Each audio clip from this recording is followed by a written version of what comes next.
So what if the very first coins minted by the founders of the Islamic Empire didn't feature the name of the prophet, but instead prominently featured a Byzantine cross? Right, which is just wild to even think about. It really is. And, what if you were told that the foundational battles, the birthplaces of these massive historical leaders, and basically the geographic cradle of an entire world religion didn't actually happen in the deep, arid desert of the Hijaz, Right.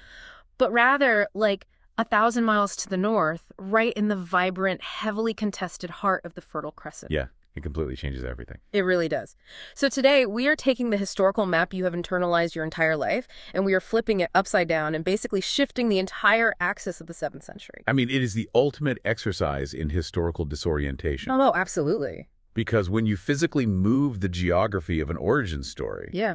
the political, cultural, and religious context of every single subsequent event completely changes its chemical makeup. Yeah. You are no longer looking at isolated desert nomads. You are looking at sophisticated imperial proxies fighting over the most valuable geopolitical real estate of late antiquity. And that profound shift in perspective, that's the absolute core of our deep dive today. We are unpacking a massive, really paradigm-shifting theory proposed entirely by Dr. Khaled Walid. Right. It is a comprehensive body of research he titles The Levantine Revision, a New Geography of Early Islam. And I just want to establish our parameters immediately for you listening. Every single concept, every radical geographical shift, every reinterpretation of a historical battle, and every linguistic analysis we explore today belongs exclusively to Dr. Walid. Exactly. We are simply your guides, mapping out his incredibly intricate thesis to see how he reconstructs this era. And because Dr. Walid's theory fundamentally reinterprets the origins of a major world faith, we really need to set our methodological ground rules right up front. Yeah, that's important. We are not here to validate theological positions or take sides in religious debates. Our mission is strictly analytical. We are looking at this purely through the lens of historical geography, archaeology, and linguistics, exactly as Dr. Walid presents it. Right, impartially. Exactly.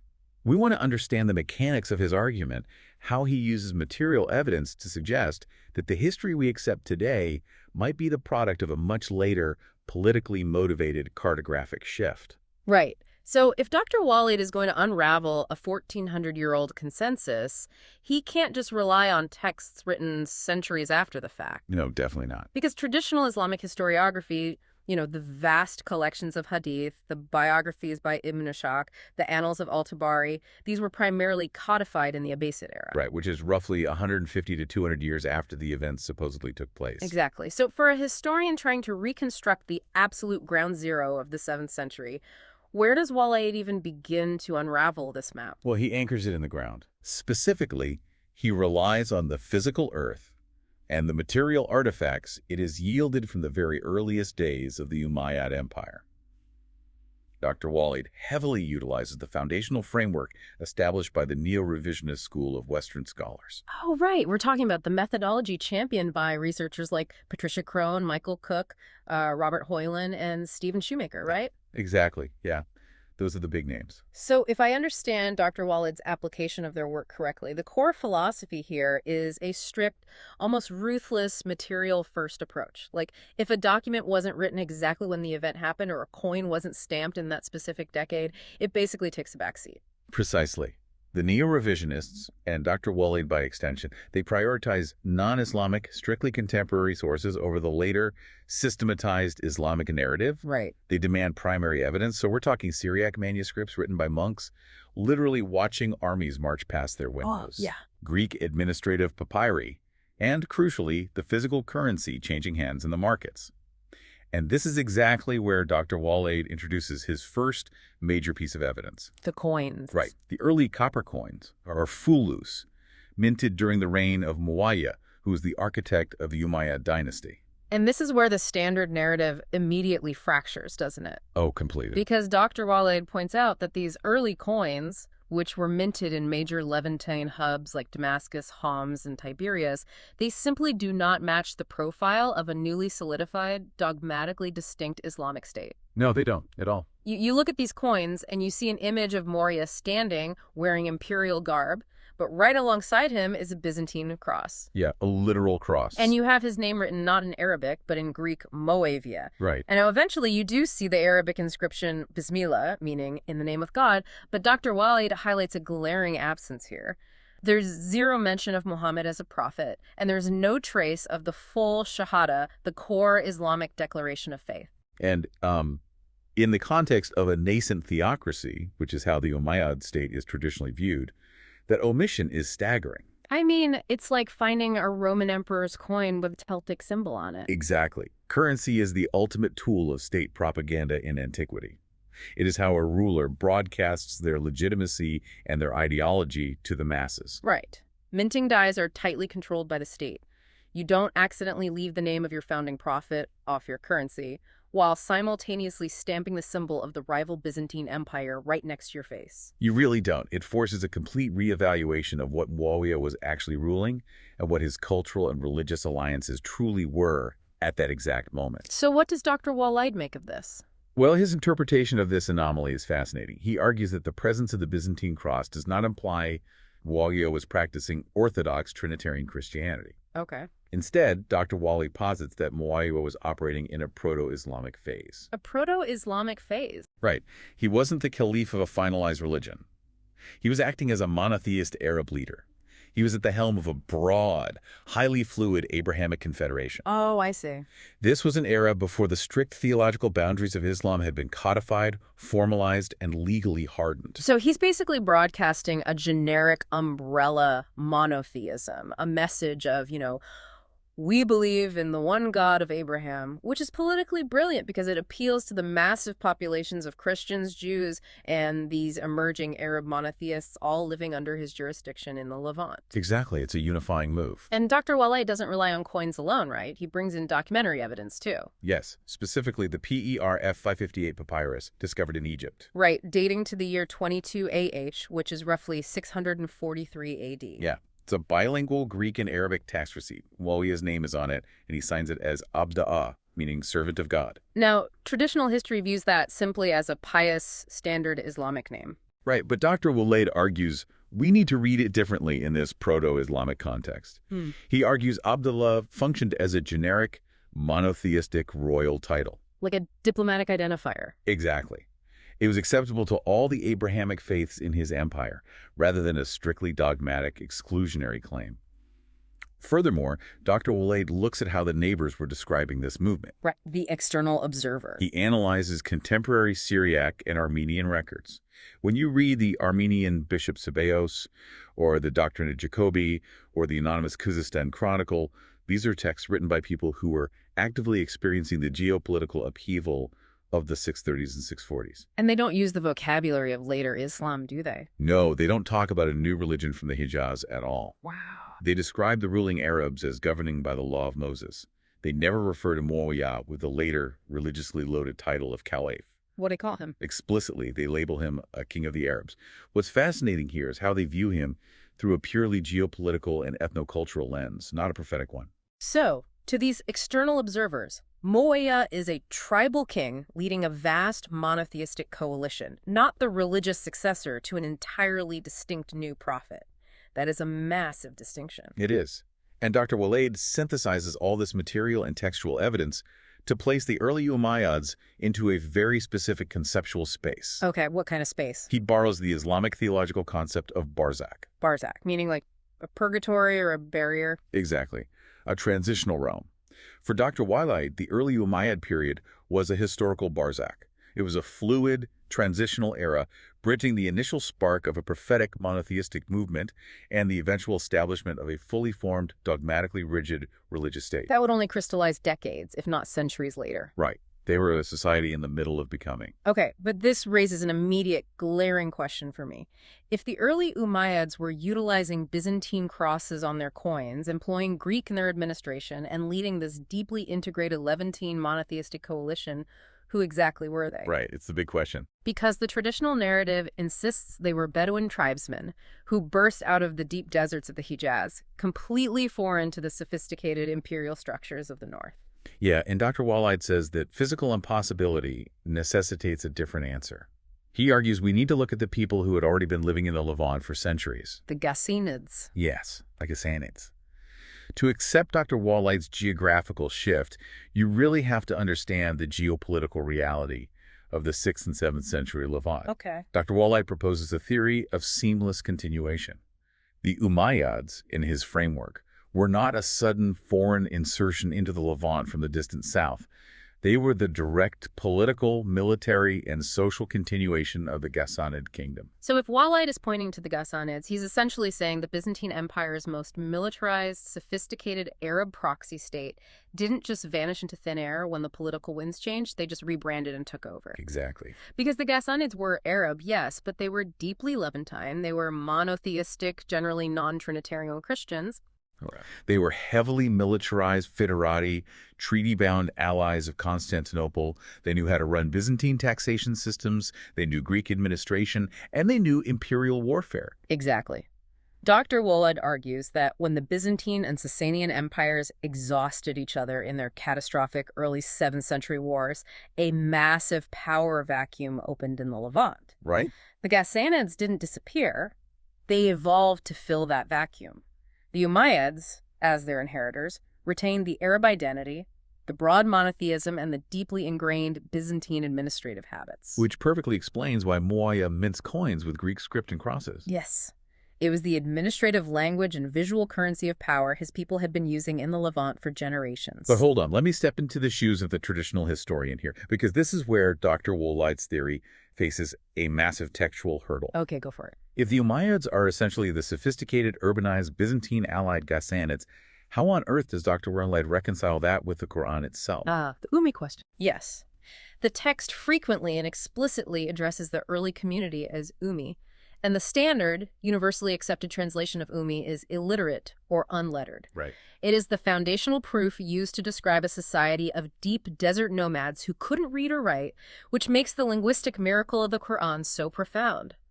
How can a society that runs Greek tax bureaucracies be Umi? Here's where it gets really interesting. This is one of the most intellectually elegant pillars of Dr. Walid's thesis. He tackles that contradiction head-on with a radical linguistic reinterpretation of the word Umi. Okay. Dr. Walid forcefully argues that, in its original 7th century Levantine context, Umi had absolutely nothing to do with basic literacy or the mechanical ability to read parchment. Really? Instead, he asserts it means a nation without a fixed, revealed heavenly book. Wow. So he is stripping away the modern definition of illiteracy entirely.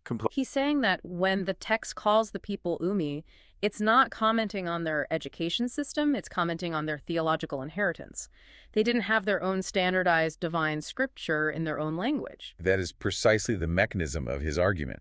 Dr. Walid compares Umi directly to the Hebrew concept of the Goyim, or Gentiles. Ah, the nations who exist outside the specific covenant of the Torah. Exactly. The Umi were the monotheistic Arabs of the Levant, who were painfully aware that the Jews had the Torah and the Christians had the gospel. But they themselves lacked a preserved divine text delivered in their own tongue. That makes so much sense in that context. Right. And to anchor this legally and linguistically, Dr. Walid points directly to Surah al-Shura, verse 52. Oh, the verse that reads, "You did not know what the book or what faith was." Yes. Dr. Walid argues this verse is the smoking gun for his definition. It is not an indictment of intellectual ignorance. It is a highly specific theological statement regarding the absence of a preserved divine text. Wow. They were Umi because they were in a state of scriptural waiting. The psychological and political implications of that in late antiquity are massive. Huge. I mean, if you are a powerful Arab faction in the Levant, surrounded by Byzantine Christians and Sasanian-backed Jews, religion isn't just about personal faith. It is the absolute foundation of political legitimacy. Absolutely. If you don't have a book, you are essentially a second-class geopolitical entity. Exactly. And because there was no fixed scripture to anchor them, Dr. Walid argues that their theological environment was highly fluid. Right? The spiritual void was filled by various human interpretations. Hanafism, localized Arab Christianity, Arab Judaism. They were a mixing pot of monotheistic ideas, actively seeking a unifying truth. They weren't uneducated, they were scripturally disenfranchised. And this seamlessly bridges us into one of Dr. Walid's most provocative chronological arguments. Right. Because if these sophisticated Levantine Umi Arabs are desperately waiting for a unifying, divinely revealed text of their own to validate their political and spiritual existence, How does that text finally arrive? Well, Dr. Walid answers this by making a razor-sharp distinction between two names that traditional history treats as absolutely synonymous, Ahmad and Muhammad. Okay, because in traditional Islamic orthodoxy, Ahmad and Muhammad are merely two different names for the exact same historical person from birth. Right, but Dr. Walid dissects the textual evidence and proposes a structural, chronological, and theological separation between the two titles.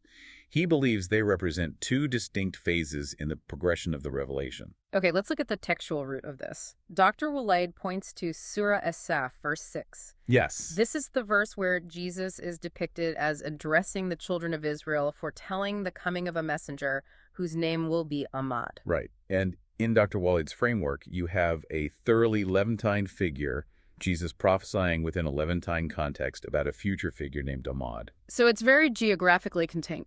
Extremely. And Dr. Walid uses this to build his chronological hypothesis. He suggests that Ahmad was the operational title or the active role of the individual who carried the Abrahamic message before the Quranic revelation was complete. Ah, okay. In Walid's geography, Ahmad is an Arab figure operating in the northern Hijaz and the broader Syrian Levantine theater. Because he operates in this environment, he is heavily exposed to the Torah and the Gospel. But because his people are Ummi, he lacks a finalized, preserved heavenly text to offer them. Exactly. He is the pre-revelation messenger, preaching the core truths of monotheism, but essentially operating without the completed manual. He is the seeker. He has the message, but the ink isn't dry on the final book. Perfectly put. And this is where Dr. Walid contrasts Ahmad with Muhammad. If Ahmad is the messenger in waiting, Muhammad is the ultimate title achieved after the revelation reaches its conclusion. Muhammad represents the figure who has successfully received the full Quran. He is the one who has consolidated the fragmented, altered truths of the older scriptures into one comprehensive, final Arabic book, thereby curing his people of their Ummi status. Ahmad is the journey. Muhammad is the destination. It is a really profound structural interpretation. And to ground this, Dr. Walid delves deep into the linguistic connections between early Christian texts and the Quran. Okay, what kind of connections? He focuses intensely on the Gospel of John, specifically the prophecy of a figure to come, the Paraclete. Right, this is a famous point of debate. In Greek, the word is parakletos, which traditionally translates to the comforter or the advocate, heavily associated in Christian theology with the Holy Spirit. Yes, but Dr. Walid sidesteps the theological debate entirely and focuses on textual transmission and linguistics. He highlights a long-standing historical debate regarding a phonetically similar Greek word, parakletos. Right, parakletos versus paraklutos. Same consonants, different vowels, vastly different meanings. Exactly. In Greek, parakletos translates precisely to highly praised or the much praised one. Which is? Dr. Walid demonstrates that the semantic meaning of parakletos is a flawless one-to-one match with the literal Arabic translation of the roots for both Ahmad and Muhammad, the HMD root. Oh, wow. Walid argues that in the complex multilingual environment of the 7th century Levant, where Greek texts were constantly being translated and debated by Syriac and Aramaic speakers who then interacted with Arabic speakers, the concept of the highly praised one foretold in the text is naturally and seamlessly mapped onto the Arabic titles Ahmad and Muhammad. That is fascinating. Now, I have to bring up a fringe theory that often orbits this specific linguistic debate just to cover all our bases. Sure. Because of the phonetic similarities, some amateur historians have hypothesized that the Byzantine emperor Heraclius, whose name in Greek is Herakleios, might have actually been the Paraclete figure. Right, I've heard that. And that early Islamic texts were just confusingly referring to a Byzantine emperor. How does Dr. Walid handle that? Well, Dr. Walid systematically dismantles that idea. Okay. He proves that tracing Parakletos or Paraklutos to Herakleios completely fails on an etymological and phonetic level. The root structures simply do not align. Okay, good to know. However, just because Heraclius isn't the prophesied messenger doesn't mean Dr. Walid writes him out of the story. On the contrary, Emperor Heraclius plays a massive structural role in Walid's Levantine framework. Because in the 630s, Heraclius is fighting the war of his life against the Zoroastrian Sasanian Empire. He needs every ally he can get in the Levant. Precisely. Dr. Walid positions Heraclius as a vital supporting king. Look at the geopolitical board here. Yeah. You have an emerging Arab monotheistic movement led by Ahmad/Muhammad operating in the Levant. Right. You have Heraclius, a Christian monotheist, desperate to secure his southern flank against the Persians and their Lakhmid Arab proxies. In Walid's view, Heraclius and this early proto-Islamic movement shared a geographical space and a broad monotheistic worldview against a mutual enemy. So Heraclius provided the geopolitical umbrella under which this movement could consolidate. Exactly. Okay, let's zoom out and look at the tapestry Dr. Walid has woven so far. We have the Umayyads acting as the heirs to the highly sophisticated Levantine Ghassanids. Right. We have a population of Ummi Arabs, not illiterate, but yearning for a finalized scripture. We have the progressive emergence of a leader transitioning from the role of Ahmad to the finalized title of Muhammad, interacting deeply with Greek textual traditions and the geopolitical gravity of Emperor Heraclius. All of it tied to the north. Exactly. If every single piece of this puzzle is fundamentally anchored in the cultural, linguistic, and political soil of the Fertile Crescent, then we arrive at the most explosive, controversial element of Dr. Walid's entire thesis. Map. The map. The physical geography of the traditional narrative is mathematically impossible if you follow this logic. The stage must be moved. Dr. Walid radically redraws the map of early Islam, and he starts by severing the two most famous cities in the text, Mecca and Bakkah. This is really the crux of the Levantine revision. In Orthodox history, Mecca and Bakkah are universally understood to be interchangeable names for the exact same city. Located deep in the arid Hijaz of modern-day Saudi Arabia. Right. But Dr. Walid rejects this entirely. He separates the two locations, assigns them vastly different geopolitical roles, and physically moves them hundreds of miles to the north. Okay, let us begin with Mecca. Dr. Walid argues that the historical Mecca described in the Quran is actually the ancient, rock-carved city of Petra, located in southern Jordan. Moving Mecca to Petra is a staggering logistical shift. Why Petra? Well, Dr. Walid argues that Petra was not just some abandoned ruin in the 7th century. It was the strategic, economic, and spiritual nerve center for the Lakhmids, the Sasanian Persians, and allied Israelite tribes. It was the wealthy, cosmopolitan hub on the major trade routes that funded the proxy wars against the Byzantine-backed Ghassanids.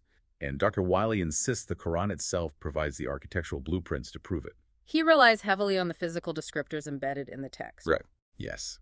He points to Surah Al-Hajj, verse 45. The verse vividly describes a ruined city that was once unjust, leaving behind an abandoned well and a high palace or lofty tower. And Dr. Walid argues that if you attempt to map this verse onto the flat, sandy geography of Hijazi Mecca, it makes little sense. Right, just doesn't fit. But if you map it onto Petra, it becomes an exact topographical match. Because in Petra, you literally walk through the towering, ruined canyons of a massive Nabatean civilization. And what about the abandoned well? Dr. Walid points to the historical presence of Jewish residents in the Petra region, known in antiquity as the Zamzamis. Wait, really? Zamzamis? Yes. He argues this is the true historical root of the memory of the sacred Zamzam well.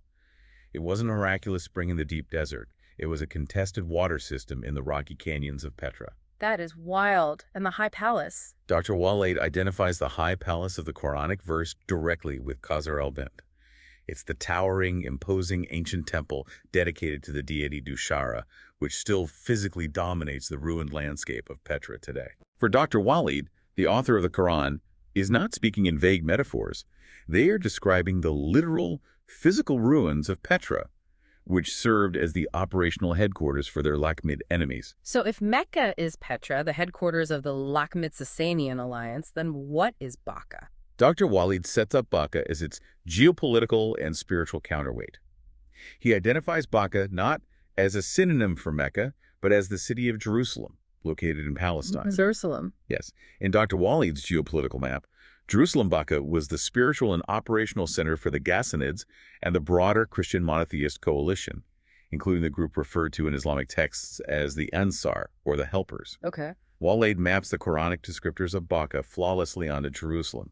It is the safe village, it is the location of the farthest mosque Aqsa, and crucially, it is the true, highly contested focal point of the massive proxy wars being fought between these regional superpowers. So Dr. Walid is basically saying we've been looking at a map of New York while reading the history of London. He picks up the entire foundational drama of early Islam, removes it from the isolated, deeply peripheral deserts of the Hijaz, and drops it squarely onto the most violently contested, hyper-documented fault line of late antiquity, the corridor between Petra and Jerusalem. Which fundamentally rewrites the stakes of the conflict. It changes the origin story from a localized tribal skirmish over desert trade routes into a high-stakes imperial proxy war over the spiritual capital of the ancient world. But if you move the stage, the action has to follow. If Mecca is Petra and Bakkah is Jerusalem, the famous defining battles of early Islam, Badr, Uhud, the Battle of the Trench, they simply cannot be located near Medina in the Hijaz. No, they can't. Does Dr. Walid actually relocate the battlefield? He does, and he argues they are hiding in plain sight on ancient maps of the Levant. Let's trace Dr. Walid's remapping of the conflict, beginning with the Battle of Badr, traditionally viewed as the first major military victory for the early Muslims near Medina. Right. Dr. Walid points out that there is a documented location on old maps of the Levant called Badoro, situated just to the west of the Dead Sea. He argues Badoro isn't a coincidence. Not at all. In his framework, the Battle of Badoro wasn't a minor raid on a Meccan caravan by exiles. It was a brutal, strategic frontier clash between the Ghassanid-aligned monotheists pushing down from the Jerusalem area and the Lakhmid-aligned forces pushing up from Petra. Yeah. It was a border war. A literal border war. And he applies the exact same geographical logic to the Battle of Uhud, right? Yes. Traditionally located at Mount Uhud just outside Medina, Dr. Walid shifts this entirely into the Levantine theater. He argues the battle took place in an area historically associated with the Jewish name Ehud. Ehud. Right, located squarely within the geographical space of modern-day Jordan and Palestine, further cementing this as an ongoing territorial struggle within the Fertile Crescent. But the absolute masterpiece of Dr. Walid's geographical reinterpretation is his analysis of the Battle of the Trench, or the Battle of Azab. Oh, this part is brilliant. The Orthodox narrative is practically cinematic, right? The Muslims dig a massive literal ditch in the sand across the flat desert oasis of Medina to protect themselves from a sprawling siege by Meccan Confederates. Right. But Dr. Walid says, put away the traditional biography and just read the text of the Quran. He interprets the Battle of the Trench as nothing less than the historical siege of Jerusalem. His argument here is strictly structural and topographical. He directs our attention to the specific Quranic verse describing the terror of the siege, which states, "They came upon you from above you and from below you." Okay. Dr. Walid argues that from a military engineering perspective, this description makes absolutely no sense for Medina. Medina is a flat oasis.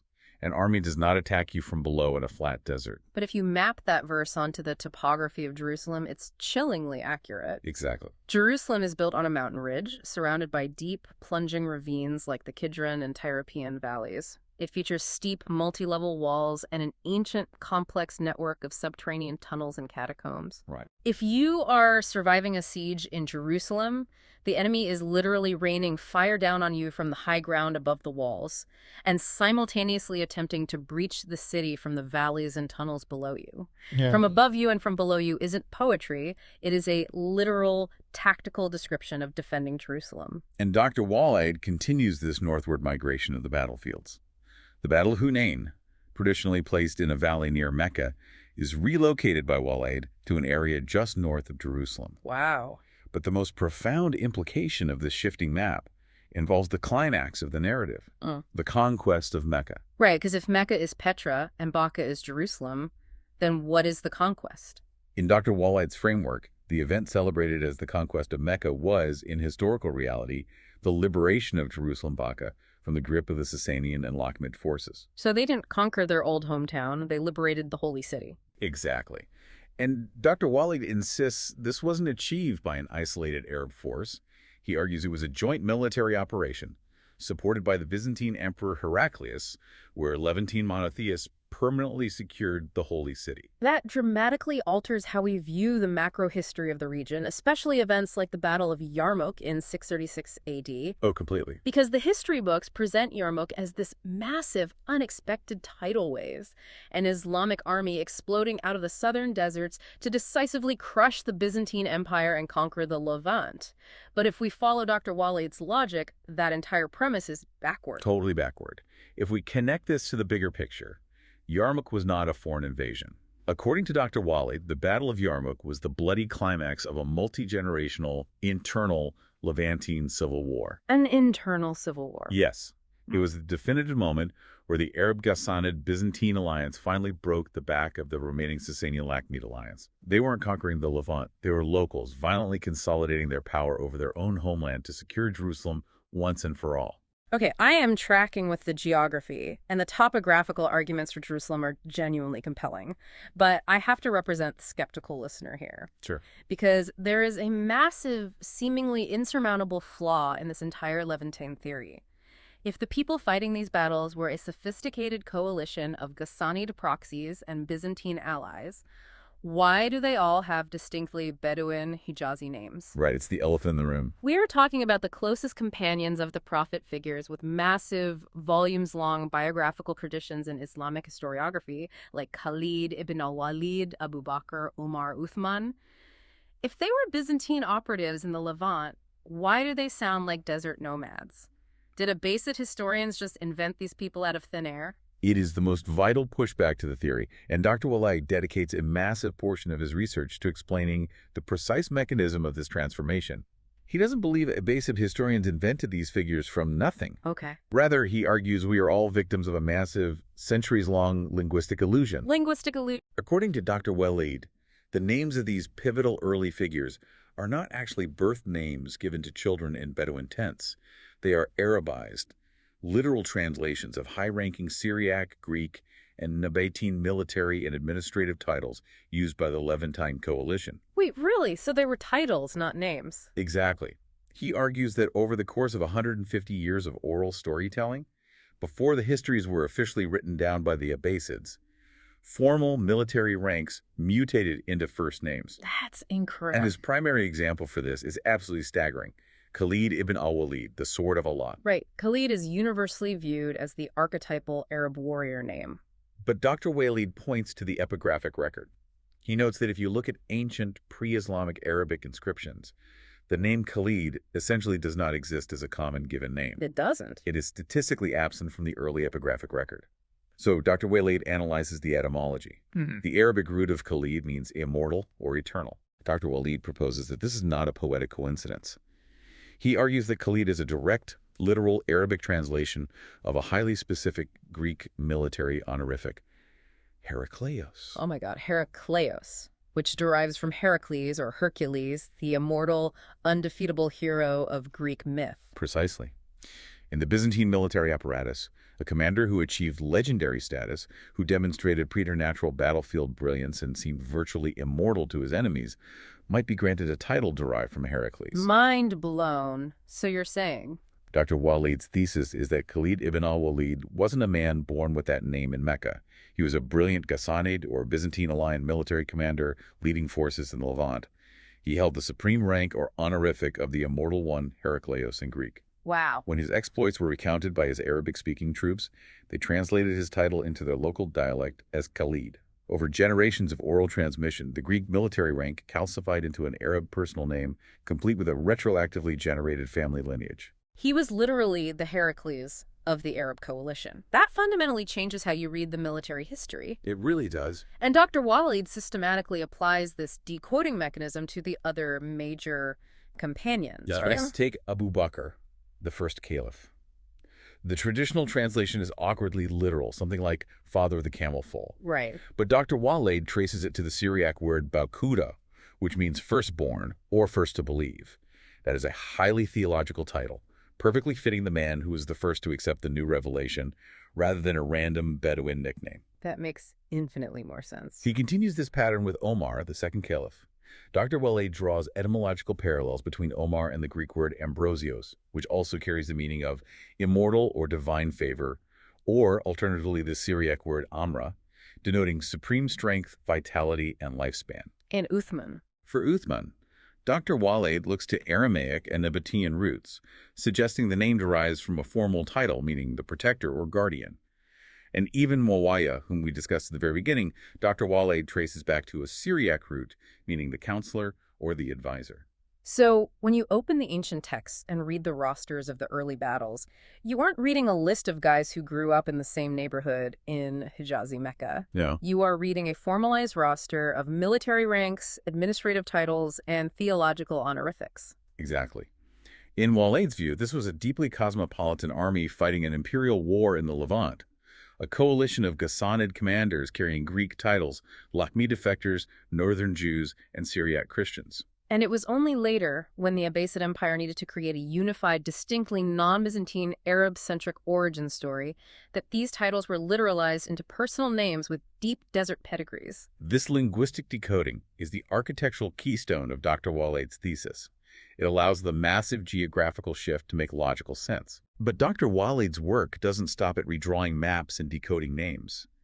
He argues that to truly understand the Quranic text, we have to recognize that it is doing much more than recounting a linear chronological history.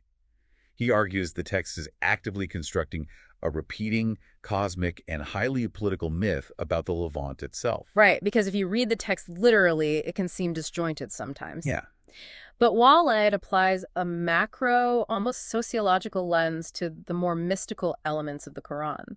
He looks specifically at the apocalyptic figures of Gog and Magog and the foundational human story of Cain and Abel, and argues these are not just parables. They are coded political archetypes for the exact conflict we've been discussing. Let's break down his interpretation of Gog and Magog. In traditional eschatology, these are literal monstrous hordes locked behind an iron wall, waiting for the end of times. Right. Dr. Walid strips away the fantasy and views them functionally. Based on linguistic and structural analysis of how the terms are used, he interprets Gog as the archetype of corrupt religious and political power. Magog, conversely, symbolizes the devastating force of corrupt military and financial power. So what does this all mean? When the text warns that Gog and Magog are breaking free, it's not a monster movie. No, not at all. It is a terrifyingly accurate geopolitical warning about the cyclical convergence of corrupt empires like the Sasanians or the Byzantines when they turn tyrannical, using their overwhelming military, financial, and religious power to crush the localized monotheists of the region. And he applies this exact same structural logic to the story of Cain and Abel. In Dr. Walid's framework, this isn't just a story about the first murder in human history. It is the master metaphor for the eternal, recurring trauma of the Levant. How does he map them? He maps these figures directly onto the populations of the 7th century. Abel represents the pure monotheist, the civilized Arab, who finally possesses the book, attempting to live justly in the land. Okay, and Cain? Cain, on the other hand, represents the corrupted, violent nomad or mercenary, the Arab, who has allied himself with the corrupt money and military power of Magog. Abel is murdered by Cain. The civilized, peaceful monotheist of Jerusalem is repeatedly, cyclically attacked and slaughtered by the corrupted, militarized proxy forces funded by outside empires. Precisely. Dr. Walid suggests that the Quran is providing its followers with a philosophical framework to process the endless cycles of violence over the spiritual center of Jerusalem. Wow. The battles of the 7th century, the sieges by Lakhmid forces against the Ghassanid monotheists, were simply the latest manifestation of this Gog and Magog cycle. And he argues this framework extends through history, right? Yes. The Crusades centuries later were another repetition of Gog and Magog descending on Jerusalem. Even the modern, seemingly intractable geopolitical conflicts in the region today, Dr. Walid argues, could be viewed through this exact same archetypal lens. The pure struggle for the holy city against combined corrupting global powers. It is history as a repeating fractal. It's an incredibly profound way to read the texts. But to ensure this cosmic theory remains anchored in hard historical reality, Dr. Walid brings in his final and perhaps most definitive piece of external documentary evidence. Yes, this is crucial. He points us to texts written by the neighbors in the 8th century, specifically the Syriac manuscripts known as the Chronicle of Zuquen and the writings of Thomas the Presbyter. These external non-Islamic sources are the absolute bedrock of the neo-revisionist method. They show us what the people living right next door were seeing and recording while these massive shifts were happening. Right. Both the Chronicle of Zuquen and Thomas the Presbyter explicitly mention a prophet or a dynamic new leader named Interin, which is a clear, undisputed Syriac rendering of the name Muhammad. But the smoking gun for Dr. Walid isn't the name, it's the GPS coordinates they attach to it. Exactly. These chroniclers describe Bukit operating among the Saracens, which was the generic Byzantine term for Arabs, but they explicitly, unambiguously locate his appearance, his movement, and his followers in the south of Palestine. The south of Palestine, not Mecca, not Medina, not 1,000 miles south in the arid Hijaz. They locate the genesis of this entire movement right there in the Levant. And Dr. Walid notes that some of these early Christian traditions even recorded claims that he was buried there in Palestine. Dr. Walid uses this documentary evidence to drop his final, definitive argument. The early Christian world, the Byzantine administrators, the Syriac monks, the people who were physically interacting with this emerging force on a daily basis knew absolutely nothing of a Hijazi Mecca or Medina. They just didn't exist in their geopolitical awareness. They viewed this entire religious, political, and military movement exclusively as a Palestinian and Levantine phenomenon. Dr. Walid argues that if a massive army of a new religion had truly marched out of the deep Arabian desert to conquer the world, these contemporary, highly literate observers would have recorded it as a foreign invasion from the south. Right. Instead, they recorded it as a local movement. Their contemporary geography flawlessly confirms his reconstructed geography. We have covered an absolutely staggering amount of ground today. Let's try to synthesize the breathtaking scope of Dr. Khaled Walid's thesis, the Levantine revision. It's a lot to take in. It is. He begins with the hard material evidence, analyzing Muawiyah's cross-bearing coins and Greek papyri to prove the early Umayyads were part of a fluid, transitional monotheistic coalition operating in a historical Barzakh. He completely dismantles the traditional understanding of Ummi, redefining it from basic illiteracy to a profound theological state of a people waiting for a fixed heavenly book. He then structurally separates the roles of Ahmad, the pre-revelation messenger seeking the truth, and Muhammad, the ultimate receiver of the finalized book, perfectly aligning the linguistic evolution with the Greek concepts of the Paraclete and Parakletos. And from there, he radically redraws the entire map of late antiquity, identifying the Lakhmid center of Mecca as the rocky ruins of Petra, and the Ghassanid spiritual hub of Bakkah as Jerusalem. He maps the early battles, Badr at Bedoro, Uhud at Ehud, and the Battle of the Trench, as the literal siege of Jerusalem, directly onto the topography of the Fertile Crescent. He resolves the anomaly of Bedouin names by demonstrating how famous figures like Khalid ibn al-Walid are actually Arabic translations of Byzantine military titles like Heraclius. He elevates the entire narrative into a repeating cosmic political myth of Gog, Magog, Cain and Abel, forever centering on the eternal struggle for Jerusalem. And finally, he locks it all into place with 8th century Syriac sources that explicitly locate the emergence of Mermint squarely in the south of Palestine. It is a total microscopic top-to-bottom rewrite of the historical map. And this brings us to the ultimate question for you, the listener. Yeah. Why does understanding the mechanics of Dr. Walid's theory matter, regardless of whether you personally adopt his conclusions? Yeah, why does it matter? It matters because it is a masterclass in realizing just how fragile, pliable, and constructed historical geography can be. It vividly demonstrates how the fog of war, linguistic drift, and above all, the political priorities of later empire building can literally rewrite the map of human history. When the Abbasid Empire took power, they had every political motivation to shift the center of gravity away from the Levant, the power base of their Umayyad enemies, and relocate the genesis of the faith to the neutral, distant Hijaz. Dr. Walid forces us to ask a deeply uncomfortable question. Do we believe the historical map because it is an accurate reflection of the ground, or simply because it is the only map the victors allowed to survive? That is the perfect, unsettling thought to end on. And it leaves me with one final, mind-bending hypothetical for you to mull over as you go about your day. We live in an era of absolute documentation. Think about the massive digital footprint we are leaving right now. Every location tagged, every political event recorded on a server. Right, everything is tracked. But imagine if a new totalizing global empire rises 1,000 years from today and they secure complete unilateral control over those archives and servers. Could they completely relocate the history of the 21st century to fit their political needs? That's a scary thought. If Dr. Walid's theory is right about the 7th century, that an entire origin story, complete with battles, cities, and heroes, could be slid 1,000 miles south just by systematically adapting the language and burying the material evidence, what's stopping future historians from deciding that Washington, D.C. was actually located in South America, simply because they carefully managed the linguistic clues and political ideologies to fit a new narrative? It really makes you think. It really makes you wonder, if the map we've been using all our lives has been held upside down this whole time, what else are we looking at backward? Keep questioning the map and keep diving deep.